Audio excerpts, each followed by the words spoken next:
Hello කොහොමද ඕගොල්ලන්ට? ඉතින් මං අද රසම රස එළවලු සුප් එකක් අරගෙන ආවා ඔයගොල්ලොත් එක්ක හදන්න.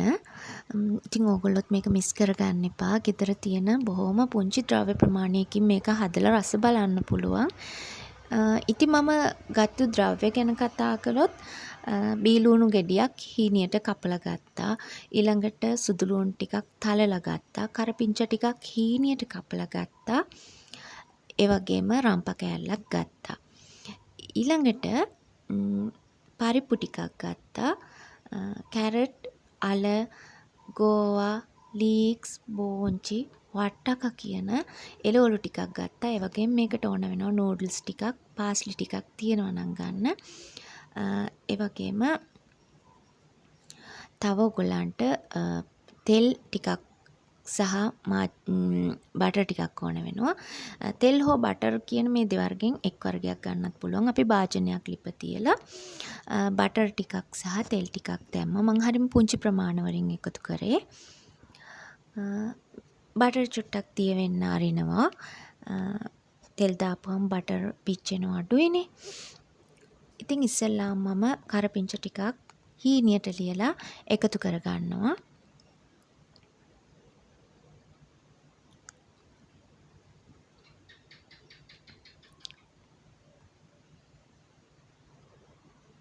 ඉන්පස්සේ මං තලාගත්තු සුදු ලූණු එකතු කර ගන්නවා. ඔය ටික මං හොඳට කලවම් කර ගන්නවා.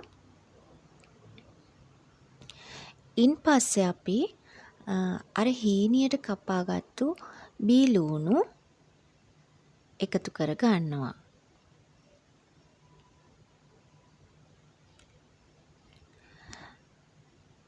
ඔය ටික රන්වන් පාට වේගන එද්දී තමයි අපි එළවලු එකතු කරන්නේ. එළවලු සහ පරිප්පුත් එකතු කරනවා. මම අලයි කැරටුයි කොටුවට කපාගෙන තියෙන්නේ.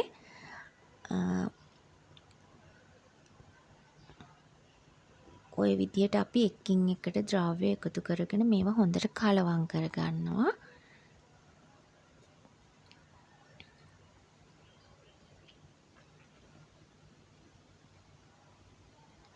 දැන් අපි පරිප්පු එකතු කර ගන්නවා.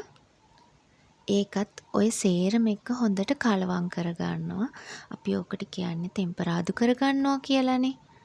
ඉතින් දැන් අපි එකතු කර ගන්නවා ගෝවා. ඒ වගේම වට්ටක්ක ටිකකුත් එකතු කර ගන්නවා.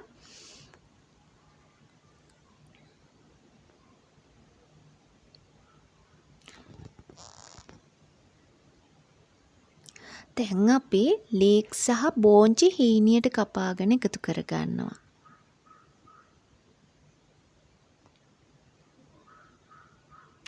ඔය සේරම ටික දැන් අපි හොඳට කලවම් කර ගන්නවා. මේක තෙම්පරාදු වෙද්දි මේක හරීම සුවඳයි. මේක මාර සුවඳක් තියෙන්නේ. දැන් මම ඔය රම්පා එකතු කර ගන්නවා. මොකද මට කරපිංච දාන වෙලාවෙම තමයි මම සාමාන්‍යයෙන් රම්පා දාන්නේ. හැබැයි මට ඒක දාන්න අමතක වුණා. ඕගොල්ලන්ටත් ඒ වෙලාවේදී දාගන්න පුළුවන්. හැබැයි මේ වෙලාවේ දැම්මයි කියලා කිසිම ප්‍රශ්නයක් නැහැ. පස්සේ අපි ওই විදියට එළවලු එක හොඳට තෙලෙන් තෙම්පරාදු කරගෙන ඊළඟට අපි වතුර එකතු කර ගන්නවා. අපි වතුර එකතු කර ගනිද්දි සහ මේ ද්‍රව්‍ය ගනිද්දි අපේ ගෙදර ඉන්න සමාජිකයන්ගේ ප්‍රමාණයට අනුව අපි හදන්නේ අපේ ගෙවල් වල ඉන්න ප්‍රමාණයට නම් ඒ ප්‍රමාණයට අපි මේ දේවල් එකතු කර ගන්න ඕනේ.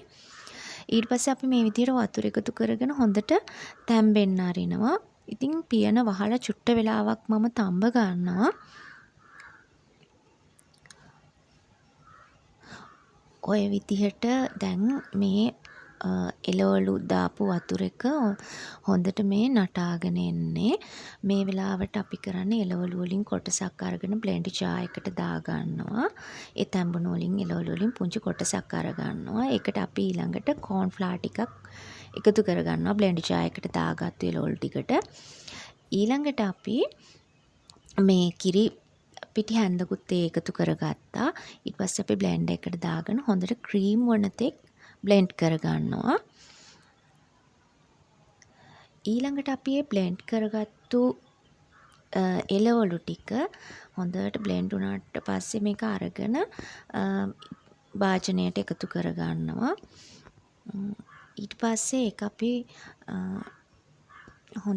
එකතු කරගෙන ඊළඟට අපි එකතු කරගන්නවා අපිට අවශ්‍ය ප්‍රමාණයට නූඩල්ස්. මේ නූඩල්ස් දාපුවම මේක හරි රසයි.